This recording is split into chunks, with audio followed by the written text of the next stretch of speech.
In the late 1960s, Bruce Lee was more than just a martial artist, he was a teacher, philosopher, and visionary who wanted to change how the world saw martial arts. One afternoon, after an intense training session in his backyard gym, a young student approached him with a simple but powerful question. "Sifu, what's the most important advice for someone who wants to become a great martial artist?" Bruce Lee smiled, not the smile of arrogance, but of understanding. He took a deep breath and replied, "Don't aim to be the next Bruce Lee. Aim to be the best version of yourself." He then explained that martial arts was not just about kicking higher or punching faster, it was about understanding yourself. He said, "The true martial artist is not interested in fighting others. He is interested in conquering himself." Bruce Lee taught his students that discipline, awareness, and self-expression were the true goals of training. He encouraged them to question traditions, explore different styles, and find what worked best for their own bodies and minds. "Absorb what is useful, discard what is not, add what is uniquely your own," he would often say, words that became the foundation of his art, Jeet Kune Do. To Bruce Lee, martial arts was a mirror, it reflected your fears, your strengths, your weaknesses, and your character. Every punch, every block, every movement was a lesson in patience, control, and growth.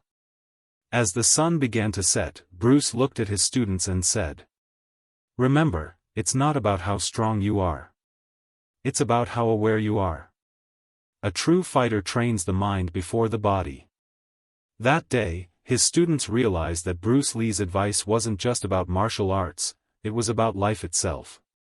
His words continue to inspire generations of martial artists to this day. Train hard, think deeply, and above all, be yourself. It was a calm evening in Los Angeles, 1972. The air was still, but inside Bruce Lee's small training studio, energy filled the room. Wooden dummies stood lined up against the walls, nunchaku rested neatly on a rack, and the faint sound of controlled breathing echoed as Bruce and his students practiced.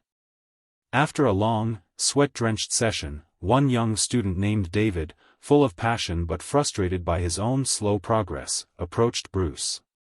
"Sifu," he said hesitantly, "I train every day, but I still don't feel strong enough. What am I missing? What's your advice for someone who truly wants to master martial arts?" Bruce Lee, always calm and observant, looked at David for a moment. He walked over to a small bucket of water sitting in the corner. He pointed to it and said, "You see this water? It is soft, but it can penetrate the hardest rock. Be like water, my friend." David listened quietly, unsure of what Bruce meant. So Bruce continued. "Too many martial artists focus only on strength or technique. But true mastery comes when you understand yourself. When you let go of pride, fear, and imitation. When you're